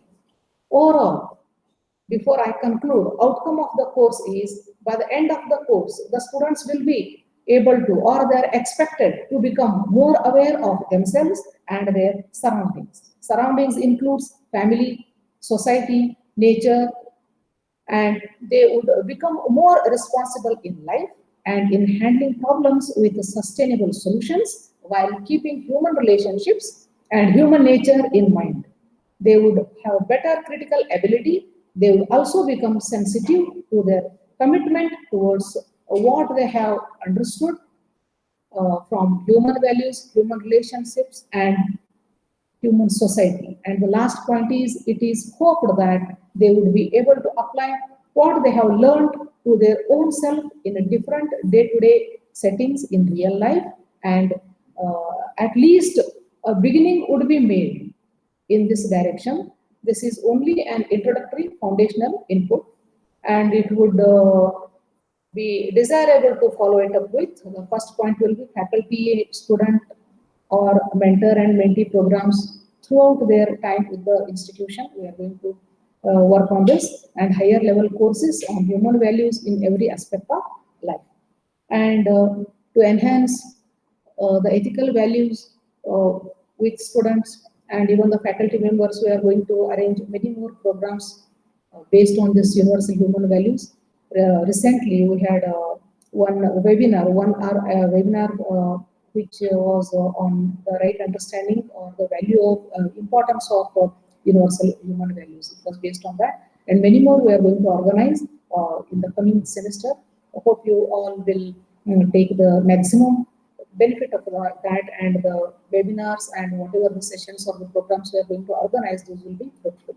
Thank you very much. Now I would like to request Professor S.G. Kulkarni sir to continue. Sir, please.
Good afternoon. I am Professor S.G. Kulkarni from Electrical and Electronics Engineering Department. On my personal behalf, I welcome all of you to GIT. It is my proud privilege to share some ideas regarding educational ethics, which is very much required in your career and of course in our career also, continuously, consistently. To begin with, just we will go through a famous prayer, Yakundendu Tusharahara Dhavala, Ya Shubhra Vastravrata, Ya Veena Varadanda Manditakara, Ya Shveta Padmasana, Ya Brahmachyuta Shankara Pravritivir Devais Sada Vandita, Samam Patu Saraswati Bhagavati Nishesha Jadyapaha. Our ancestors identified the importance of education and knowledge, and they embodied this knowledge as Goddess Saraswati, and they are praying Goddess Saraswati to ward off the biggest hurdle in the process of education, that is laziness. Laziness should be warded off, then only we will become eligible to imbibe knowledge. So in that context, this prayer has been extended to praise and please Ma Goddess Saraswati. They say, O Goddess Saraswati, with face as elegant as jasmine, moon, row of droplets, adored with elegant white clad, arms holding veena and blessing staff, and sitting on blissful white lotus, ever praised by Brahma, Vishnu, and Maheshwara. Protect us from laziness and ignorance completely. Laziness should be warded off. So they pray for warding off laziness and bless us. That is the prayer made. So here in this prayer, we can understand what is the importance of that white clad jasmine moon, row of white dazzling droplets. See, knowledge is very holy. So to symbolize that, this whiteness has been addressed repeatedly in this prayer. They have addressed staff. Staff means stick. Stick, I think, symbolizes discipline. Lotus symbolizes knowledge. Okay, and knowledge should not be stagnant. It should be spreading one as lotus. Okay, so these are the important things that we can find in this prayer. Let us go to the next aspect, definition of education. Education is a natural process existing along with the creation of universe, where all living beings are blessed with a learning mechanism that we call it as prajnana. In Kannada, it is called as arivu. In Marathi, it is called as janiv. Then teaching came into existence to enhance the learning process. Birds, animals, and other creatures perform teaching and learning more systematically than human beings, abiding by the laws of nature for living and let others living. That is the principle. With evolution of civilization, certain formalities were assigned to the teaching learning process, giving rise to a formal education system which is undergoing continuous evolution. Education has basic objectives of personality development, upholding humanity, social welfare, live and let others live. Okay? So what we can understand here, education means it is not only the collection of information. Okay? The first objective is personality development, Vyaktitva Vikas. Then upholding humanity, Manaviyate. Then social welfare, okay? Samajika Prajna. And live and let others live. So we should see that we live happily and let others live happily. That is the main objective. So with these basic ideas, let us go through some narration or some important issue regarding this educational ethics. It may sound a bit humorous and a bit philosophical. I request you to listen it carefully. See, all of you know the word Purushartha. Purushartha means achievement or privilege. Okay? The four important privileges that you may be knowing, the four eternal universal privileges, what we call it as Purusharthas or achievements.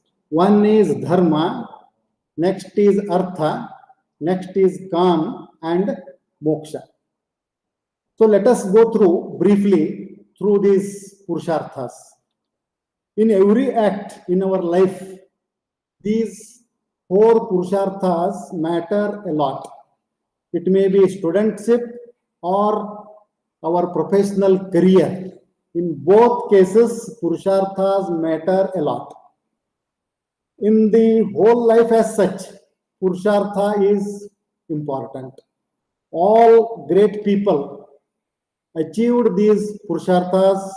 They demonstrated, enjoyed, and see, they guided this world, and they are guiding us still.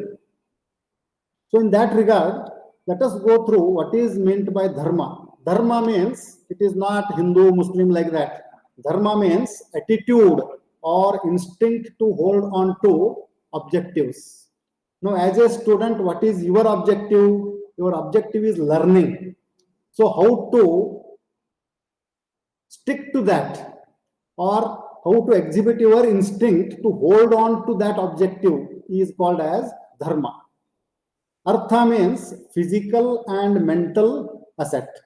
Artha means what we think is only money. It is not only the money, it is the physical and mental asset. Kama means aspiration and motivation. That is kama. Moksha means it is self-satisfaction. Okay?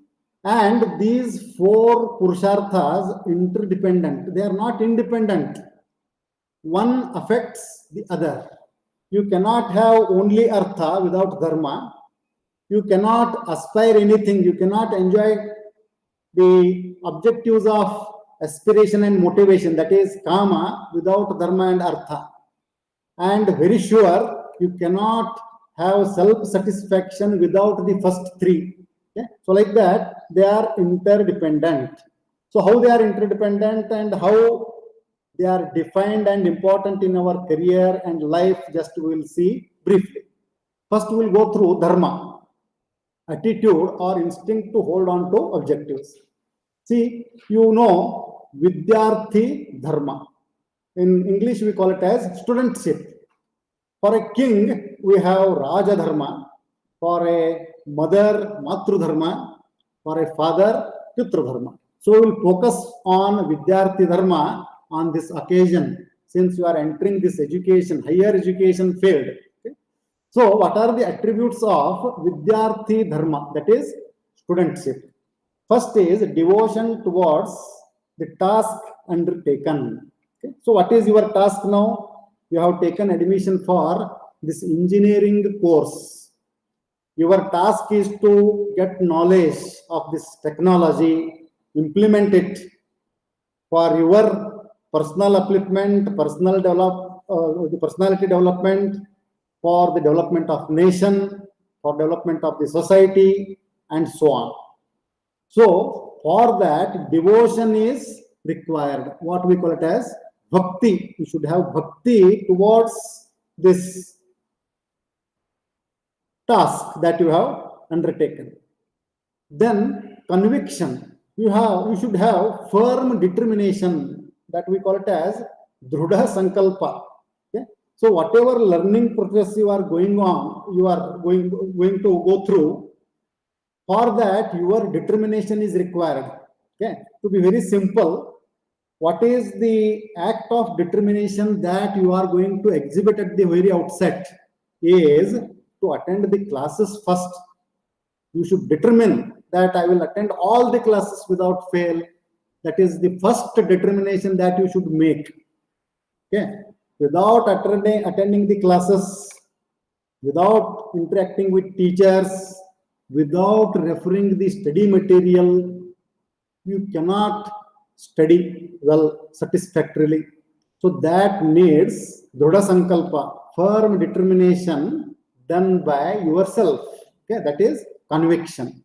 And if you stick to this attribute of the studentship, Vidyarthi Dharma, there are every possibilities of a good amount of success in your career.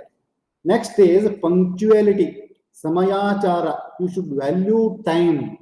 Okay? You should be punctual in all your endeavors. Simple. For class, you should come punctually into the class. Okay? Then attend the class attentively. Okay? For study, you make your own timetable, punctually follow it. Okay? Naturally, you will have satisfaction and happiness. So that is importance of punctuality in the Vidyarthi Dharma. Then consistency. Some students determine to study on day 1, but on day 2 it disappears. That should not be there. You should have consistency in following the attributes of studentship continuously. That is called as satatya, satata. Okay. So consistently, you should follow the discipline, punctuality, conviction, the devotion. Consistently, you should go on exhibiting. Next is good listening, what we call it as Shravana. First, we should learn to listen, then listen to learn. Okay. So which one you prefer first, you decide. First, you learn to listen. And if you learn to listen, you will be able to learn properly. Okay? So, for example, whenever you come to the classes, okay, so don't underestimate the speaker, the teacher. Okay, so don't have any prejudiced mindset. So this teacher is good, this teacher is not good, his accents are not good. So don't value it. First, you try to listen properly what content delivery is being done. Okay, and if you exhibit a good listening, automatically your knowledge bank will get added with new material.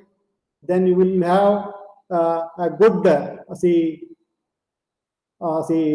attitude towards attending the classes. Then you will feel like imbibing more and more knowledge.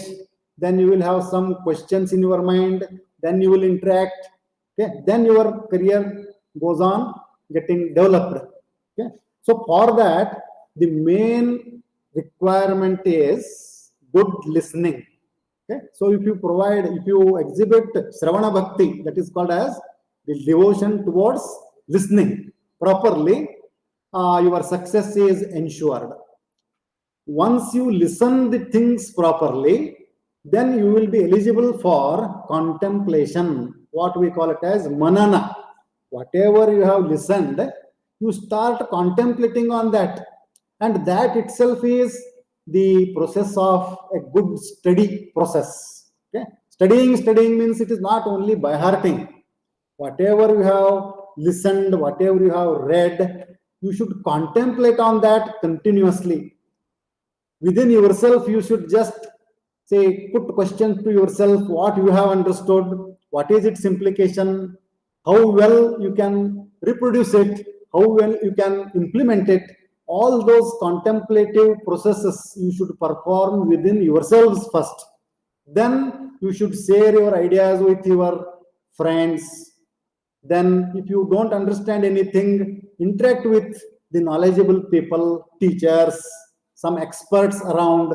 You can approach them. Okay, so all these are the outcomes of a good contemplation, which builds a very good foundation for your career. Okay, so that you should learn in the earlier days of your career only.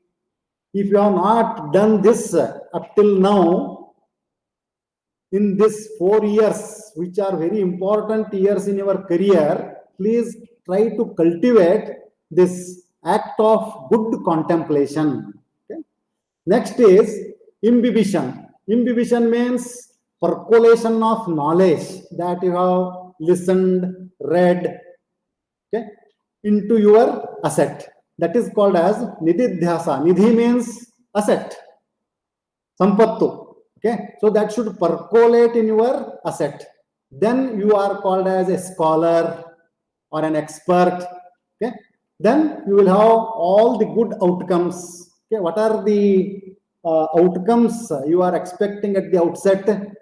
Passing the examinations. So many examinations are there. Your internal assessment tests, final year examination is there, lab examinations are there, viva examinations. In all these events, you should excel. You should perform satisfactorily, and that can be done only if you have practiced good listening, shravana, manana, and nididhyasa. Next is social attitude, samajika prajna. That is good interaction with the people around. So who are the people around? Your friends, your teachers, managers in the institution. So with all these people, you should have good interaction and relation. You should present yourself very decently. You should not create any sorts of troubles, okay, by exhibiting some bad habits, murmuring here and there, showing bad postures in the public places. Even in your classroom, the attendance, you should present yourself very decently. You should not disturb the teacher by talking to your friends whenever classes are going on. Okay, suppose if you talk and create noise whenever a teacher is teaching, then you are certified as socially bad. Okay, we certify that your social attitude is not good. Okay, suppose if you feel like talking to some of your friend, say you can talk during breaks. Okay, so whenever class is going on, you should not disturb. This is very simple samajika prajna, that is social attitude.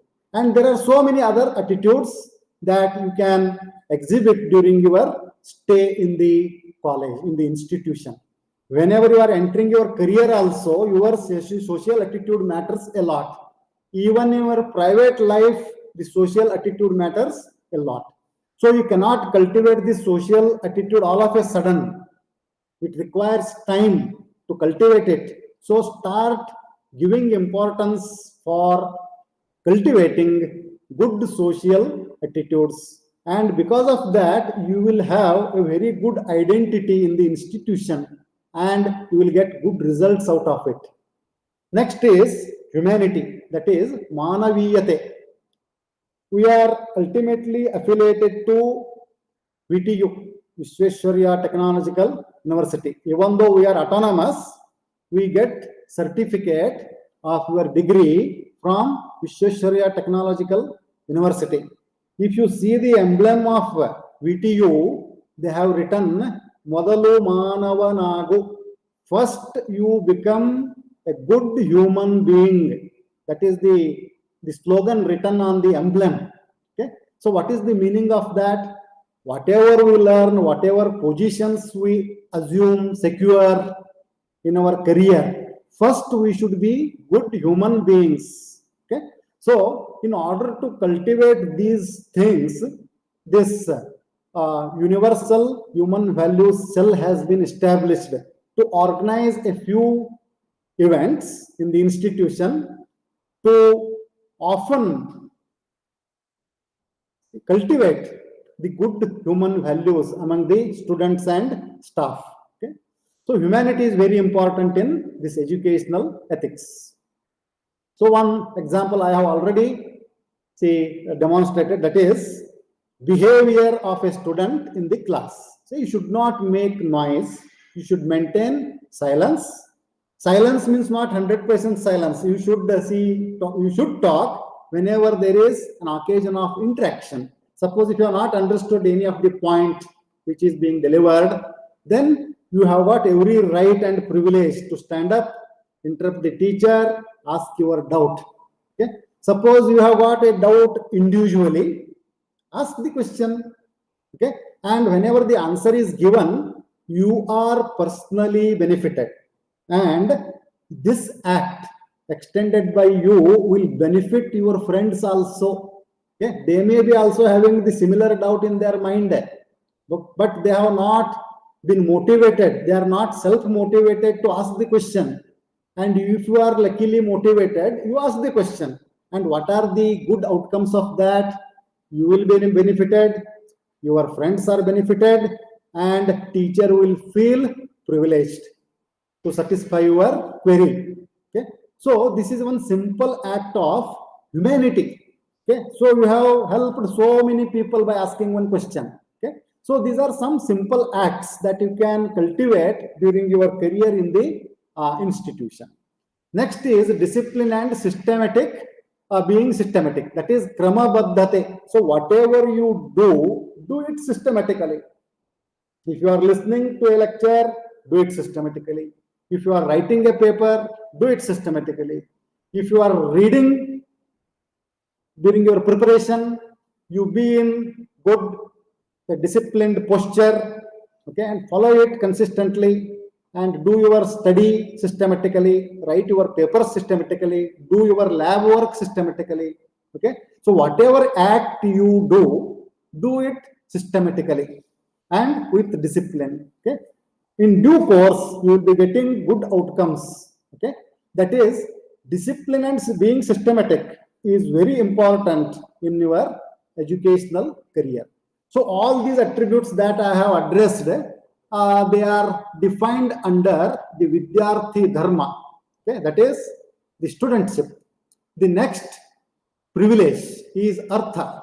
For a Vidyarthi or a student, what is the asset? physical and mental asset. What are the attributes of physical and mental asset? Artha.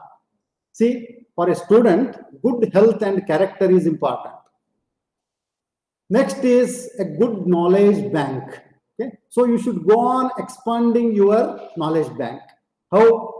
Through collection of books, referring useful websites, other academic resources like library, talking to your friends by formation of group of studious friends. Okay? So if you individually project yourself as studious, you will be inspiring your neighboring friend to be studious. Okay, so like this, you can develop a studious environment in your class. Okay, that can be done and enhanced by formation of group of studious friends.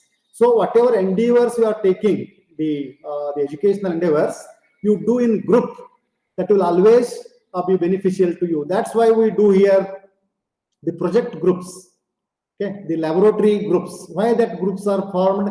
So that you can share your knowledge, you can perform the task given to you in group. Okay, that is the objective. Next is cultural and sports activities, which will enhance your physical asset and even mental asset. Okay, so many events we are organizing in the institution through the cultural cell, the sports cell. Okay, there are dedicated staff members for enhancing the sport and yoga activities in the institution. Already you might have been introduced with that. So in order to enhance the physical asset, these arrangements have been made in the institution and you should utilize it properly. You should exploit it. Next is academic relationship with teachers. Okay? This is very important in your educational career. Good relationship with teachers. Good relation means, see, whenever you get, doubts, you should interact with the teacher. As I have told you, first attend the classes seriously and sincerely. Okay, that is the foundation for developing good relationship with teachers. And if you exhibit good relationship with teachers, that is going to give you very good results continuously in your career, and you will be always nourished and happy throughout your career. So still we remember so many students.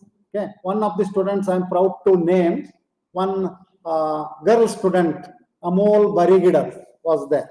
Okay, so from day one till the last day, she exhibited all these attributes ethically, and the outcome was very much ensured. She secured the gold medal. Okay, and she is well placed, and so on. Okay, so you need not worry specially about the outcomes. They are naturally coming to you once you follow these attributes. Next is optimism and warding off laziness. Say this laziness is a mental disease. You should see that laziness never governs you. Don't let laziness into your mindset. And if you let it and yield to that, your endeavors are shattered. You will become unsuccessful. Okay. So in order to ensure success, cultivate optimism. And the great enemy of optimism is laziness. So try to ward off laziness by self-counseling. Okay. You counsel yourself that you should not yield to laziness. Always be active in all your endeavors. So success is very much ensured. Next is kama, that is aspiration and motivation. Attributes of kama, that is aspiration and motivation, are exploration of own fields of interest. Okay, so you have taken admission for this engineering course with certain interest in that field. Okay, some student may be interested in commerce, so he will choose commerce course. Okay, if you are interested in engineering, you have come to this engineering. In engineering, once again, there are so many branches: electrical, civil, mechanical. Okay, so in which field you are interested, that you should first explore, identify. Now, if you have taken admission to say computer science, okay, so at some point of time, you have identified that you are interested in computer science. So after entering this computer science branch, you once again try to explore what are the subfields in that branch in which you are interested. Start working deeply into that particular field, okay, so that you will become expert in that particular field. So that is the development of aspiration. Next is exploration of own capabilities. See, you should self-analyze. You should always analyze what are your weaknesses, what are your strengths, and don't keep your weakness and strength stagnant. Try to reduce the weaknesses and try to strengthen your strengths. That is very much important. That is called as the exploration of own capabilities. So that will also once again adds to your aspiration and motivation. Next is defining the goals and ambitions. Okay, so you set some goals. Suppose if you want to become, say, a vice president of a computer firm, a software firm. So there is nothing wrong in keeping high ambitions and goals, and you start working towards that. You start referring some people who have achieved that ambition. Get the tips from them. Okay? And they are available in abundance in the recent days with all this Google and see websites, all there you will get YouTubes. You will be able to meet so many great people, okay, who have satisfied, reached their ambitions and goals. Okay, within no time you can access them through YouTube. Okay, from there you get the inspiration. Okay, and for that, first you have to define your goals and ambitions. Then you think how to achieve it. Next is keeping up the aspirations. That is very important. Avoiding depressions. So many times, whenever we fail in some event, there is a possibility of mental depression. Avoid it. Okay, re-inspire yourself. Okay, then avoid overconfidence. Overconfidence is the great enemy in any career.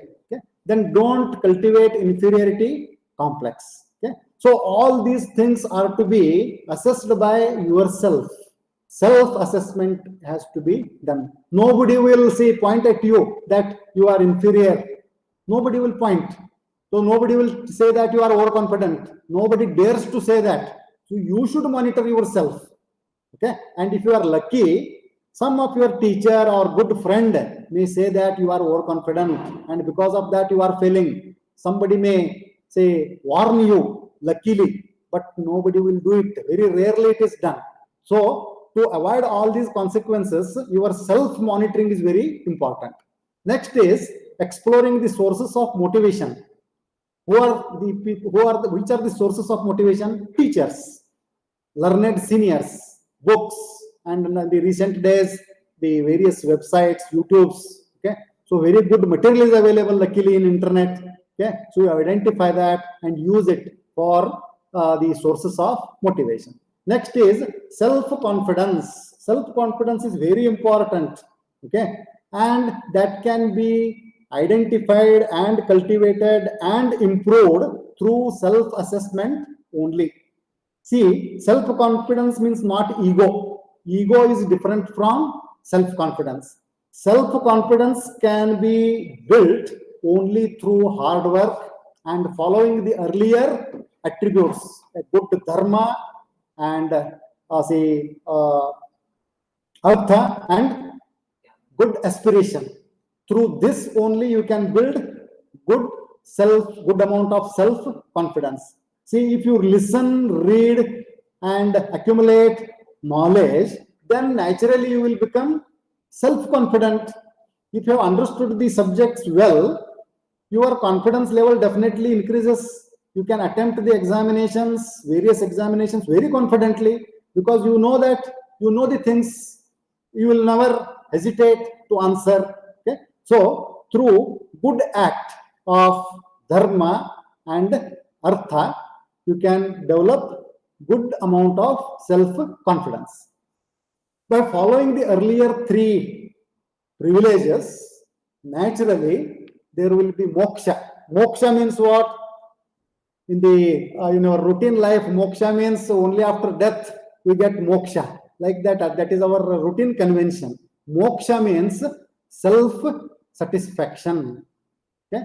So in every act or every task that you undertake, if you perform that task satisfactorily, you will have a happiness and self-satisfaction, and that itself is moksha.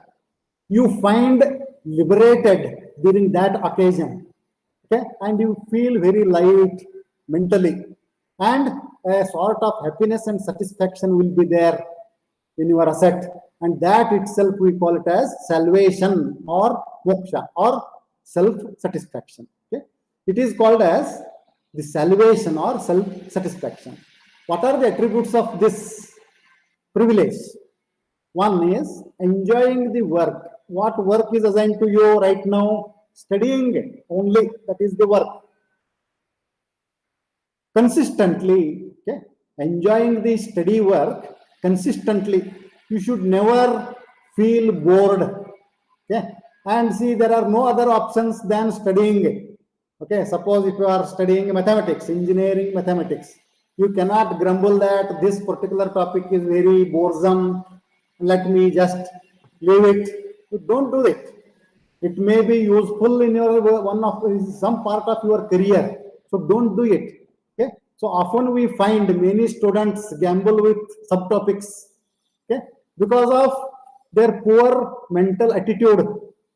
Okay, they feel bored and just they give away that topic. So due to that, they miss some mathematical tool, and at some point of time in their further career, they find that that tool is very much required there. But during that time, they don't have time to study the things. They don't have time. For example, there is one tool called as Laplace transformation as a mathematical tool. Some students find that that tool is difficult to understand. So let me give up that and just go proceed. But in some 2 or 3 subjects, he finds that Laplace transformation is very much required. So there he will always find difficulties to understand that subject. So what is the remedy for this? The best remedy is, whenever that topic comes in your curriculum, attend it properly. Don't gamble with any subtopics. Okay, so you should enjoy it. Enjoy the study consistently in all subjects. Study all the subtopics. Okay, whichever topics you like, you prepare with some highlighted topics for examination. But as a part of study, you attempt all the subtopics. Don't gamble. Okay, with proper amount of contemplations, the teachers and the experts have sit together and formed the curriculum. They have incorporated so many subtopics. Why?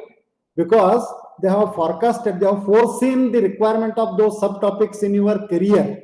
Therefore, they have incorporated in the curriculum.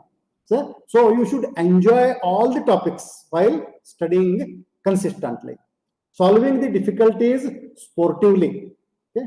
So whatever difficulties, so for example, difficult problem you are unable to solve. So be sportive in attempting it repeatedly on your personal behalf. Be sportive in approaching your friends who are apparently better than you. Okay, which some of the friend you may find brighter than you. You approach him without hesitation. If not, you go to teacher without hesitation and get your difficulty solved. Okay, so that you should do at right time. Only during examination, don't run here and there. Okay, during your routine course itself, be proactive in solving the difficulties without hesitation and inferiority complex in your mind. Okay, so this act is called as sportive act. Sportive act. Without hesitation, you should do it. Open-mindedness. In all our actions, you should have open-mindedness. Okay, don't have hesitation. Unceasing enthusiasm. Utsaha. All the time you should be enthusiastic, so that you can participate in all the acts and become successful. And the most important, live and let others live. It is very important.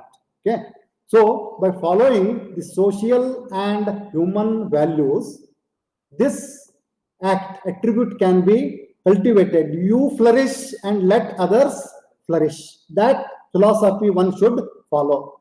Teachers also should follow it. Students also should follow it. In all fields, This principle, if it is followed, all of us will flourish and become happy. Okay? At the end, I just wish to give some tips for the students, particularly in connection with the course that you are undergoing. Give major priority for attending the classes regularly. Do short but sweet physical and mental exercises regularly. Maintain separate notebooks for noting the classroom proceedings. Okay? Just I told about the act of being systematic. This is one of the act. Maintain separate notebooks. That is one of the simple act of being systematic. Okay? That will help you. Collect adequate study stuff. Good books, class notes, question papers, well in advance. Okay? Study steadily but regularly throughout the semester. So don't keep any study work pending till the examination. Don't do it. You will suffer like anything. You will have a lot of mental stress at the end. Yeah, somehow you may get through. That is a different issue. But how to get through happily with good contentment is study steadily and regularly throughout the semester. You only experience, practice this and experience. Okay, and be happy. Attend laboratory sessions with full personal involvement. This is very important. Often we see in our experience, many students prefer to stand aside, and only some enthusiastic student will be on the forefront. They will understand the laboratory exercises better, and you will always be in the gallery away from the experiment. Later during examination, you will start repenting that you should have personally involved in the task, etc., etc., those consequences. And if you want to come out of that bad consequence, follow this tip. Attend laboratory sessions with full personal involvement. Till your personal satisfaction, be on the table, be interactive. Next, attend IA tests with confident preparation. Okay? So many IA tests have been framed here because to enhance your confidence stage-wise. Okay? So do it. Interact with staff members without hesitation for your academic difficulties. Exploit the teaching learning facility to the maximum extent. Try to be optimistic, humble, sincere, and punctual. Form study groups among your classmates to discuss unsolved problems. See, once again, I highlight, try to attempt unsolved problems. Okay? Unknowingly, you will become well prepared if you are showing the instinct to attempt unsolved problems. Okay, many students only read the solved problems and go for examination. Okay, so they will fail, or they will not be able to perform well in examinations, in placement interactions. They will not be able to perform because they have not done the real-time preparation. Okay, the best way to do the real-time preparation is to attempt unsolved problems, whether theoretical or the numericals. Okay, and to attempt assignments given by the teachers. Don't hurt the sentiments of your teachers, parents, and friends. Enjoy the studentship in the real sense. Okay?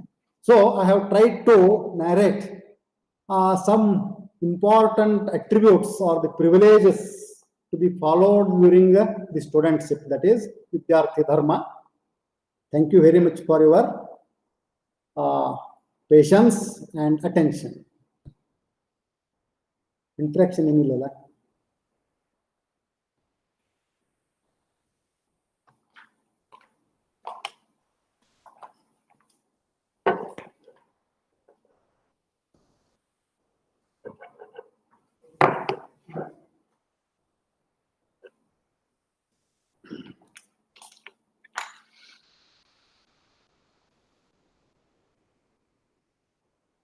Would like to thank Madam for introducing about the UHV cell and about the course as well. Sir, your presentation was very wonderful. I hope students will try to imbibe these ethical values in their student life and try to be a good human being. So today sessions are over. So now we will sign off and meet tomorrow exactly at 10 a.m. and the link for tomorrow's session will be provided in GIT website. So follow that link and see you tomorrow at 10 a.m. Thank you, Manana.